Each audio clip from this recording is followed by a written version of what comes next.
sleep. I mean, it starts going. So I would say that's the toughest part in the morning is to kind of go, well, I'm up, whether that's how my body feels. That's not how I feel. There's other things I can do. There's other things, you know, and it'll come around. Hi, can I ask you a question? Yes. The video that you saw, what do you think Parkinson's is? I really don't know. It looks like that person's like moving around like this. So do you think it's a disease or a virus or? I guess it's kind of like a disease, an illness. Do you think it will affect the daily life? Yes. Let's say you're brushing your teeth. It would be very difficult. Oh, okay. Yes. Thank you. Very independent. You can't do what you thought you were going to do before. Parkinson's disease is a neurodegenerative disorder and is a movement disorder. It is characterized by progressive loss of muscle control, which leads to trembling of the limbs and the head while at rest, stiffness, slowness, and impaired balance. About 1.5 million people in the United States are suffering from the Parkinson's disease. As symptoms worsen, it may become difficult to walk, talk, and complete simple tasks.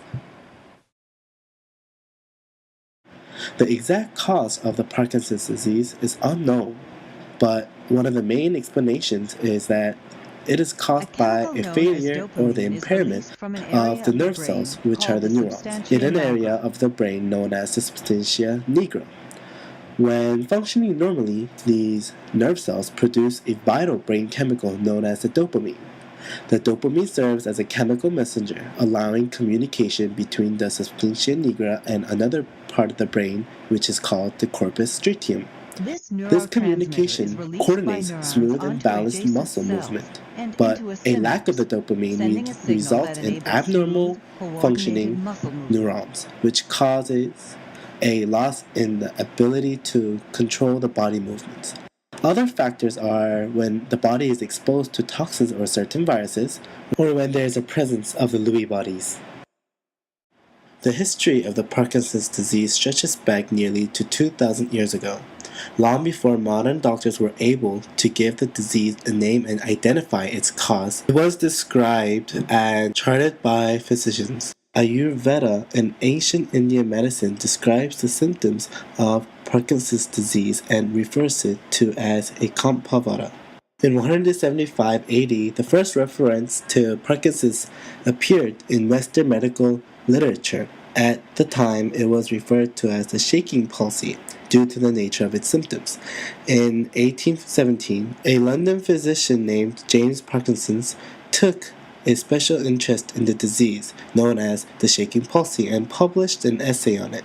The purpose of Parkinson's essay was to get the doctors to study about the disease.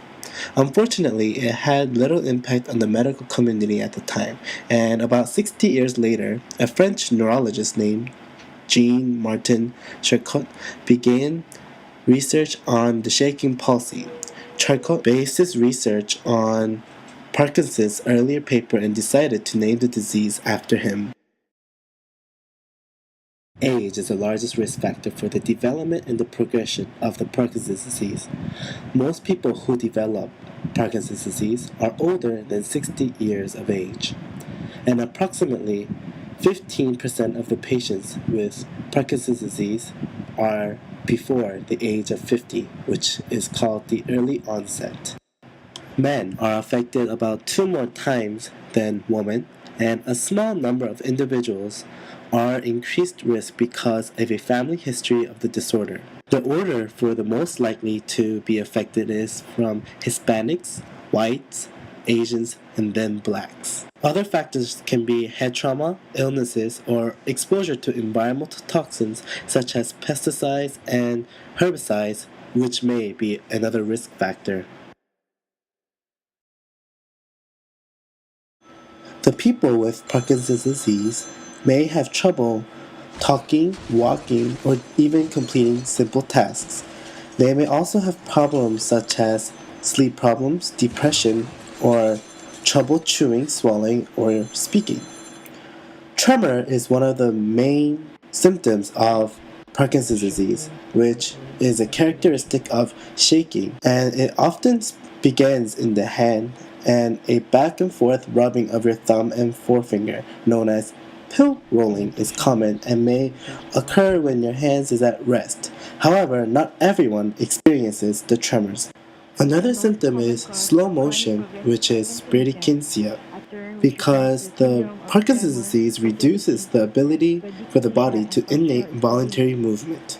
This may make even the simplest task difficult and very time consuming. And some other symptoms might be muscle rigidity, difficulty with eating and swallowing, digestive problems, speech problems, depression and difficulties with memory and thought processes.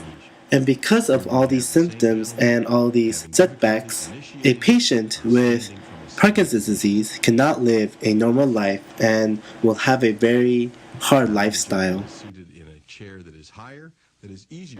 Not only the patient, but also the family of the patient cannot live a normal life because they have to take care of and consistently give attention to the person that cannot function properly. The family members have to take care of themselves and the patient too. Physically and emotionally, it would be very hard.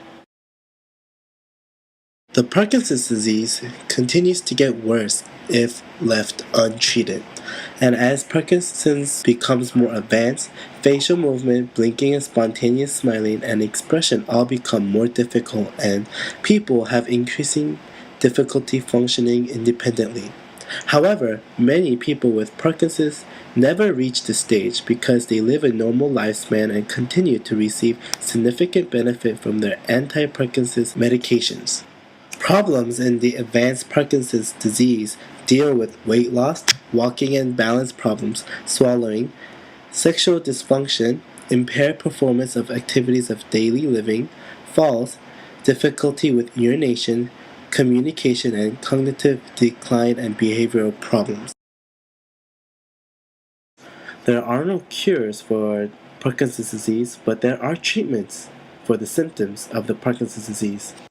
One of the most effective treatment, the medication, is levodopa, which is used to treat the symptoms of the Parkinson's disease using a type of drug that acts like a dopamine, which the dopamine serves as a chemical messenger allowing the communication between the substantia nigra and another part of the brain called the corpus stratum. And a lack of such a chemical will result in abnormal nerve functioning, causing a loss in the ability to control body movements. There are other medications such as COMT inhibitors, MAOB inhibitors, anticholinergic agent, promoter dopamine, but unfortunately all of these medications become less effective as more used and as the disease progresses.